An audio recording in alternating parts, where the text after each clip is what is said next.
So first time kong nakakita guys ng nag-harvest ng palay. So ayan na. So wala na talaga yung Tata Diki, wala na. Wala na sulod. Wala na sulod yun. Inyo. Ha?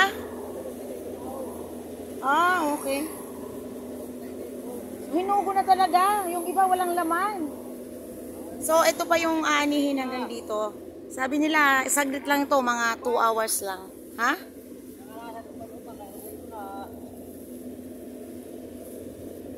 Pinanganasan ano? Oh, kadaghan mo. Sige, wala mga sulod na. Ay, Diyos ko day.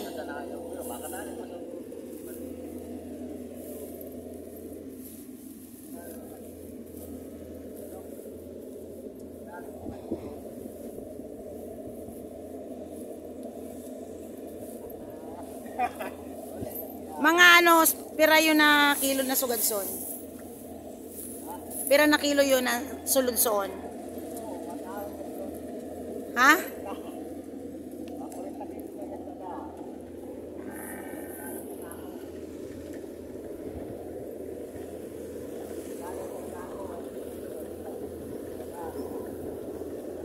Madara nga ako suno.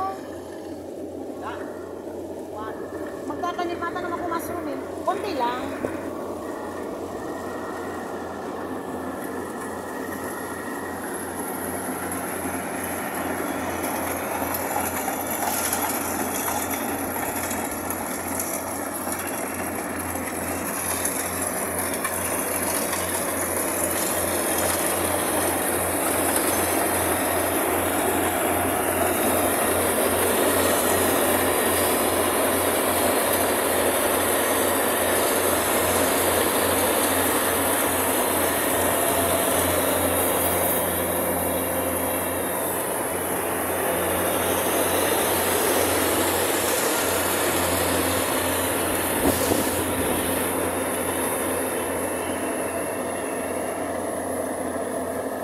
So ganyan guys ang pag-harvest, yung harvester.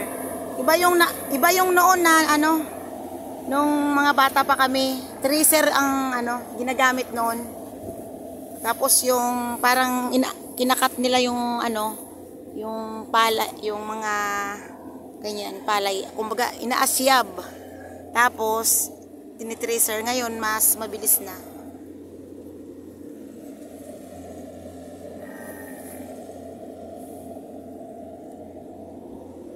Pero yato na sa ako ni Manueling. Manindi DIY man lang.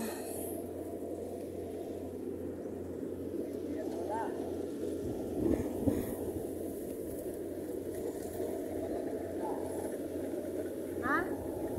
20 lang? Ulang yan to ha.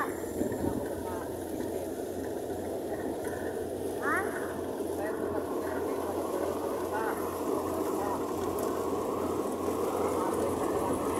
Ano? 30 lang. Sako. Pati to.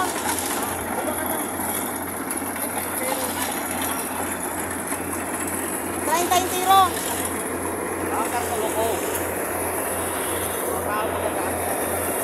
Nagkato kami dito sa ano, sa Coop. Tapos 20 ko na dito para kay sabi ko wala doon. Kaparato ko pa rin dito.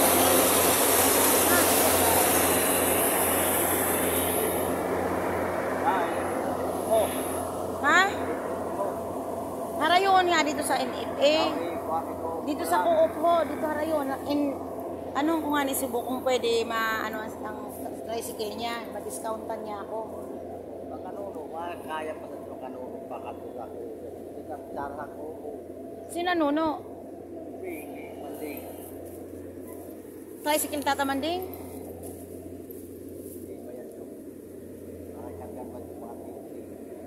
Ah, hapotong ko daw.